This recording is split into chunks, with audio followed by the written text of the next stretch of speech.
তো hello guys, চলো guys আজকের একটা ভিডিও দেখবো। চলো মোনা এন্টারটেনমেন্ট তার ভিডিওটা একটু দেখি। চলো গাইস, সমুদ্রের ধারে বসে কি করছে সেটা আগে ভালো করে দেখি। ঠিক আছে গাইস, চলো গাইস আগে ভিডিওটা দেখি, তারপর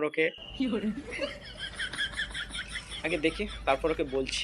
ঠিক আছে, চলো গাইস আগে ভিডিওটা দেখি। ঠিক আছে চলো। ওই আমি 16 বেরিয়ে গেছি বাবু গো, 16 বেরিয়ে গেছি। আমি 16 পেরিয়ে গেছি। দেখে তো মনে হচ্ছে অনেকদিন আগে পেরিয়ে গেছে। তে নাচার কি আছে?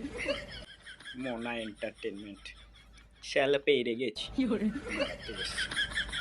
যখন ছিলাম 12 ছিলাম না তো কারোর থাকিস নি, এটাই অনেক ভালো। এন্টারটেনমেন্ট কিছু বলছি না। রসের কথা প্রথম শোনা যখন আমার 13টা ন্যাং নাও না ন্যাং নাও। ওখানে কেউ নেই, সমুদ্রে উল্টে দিক দুজনকে।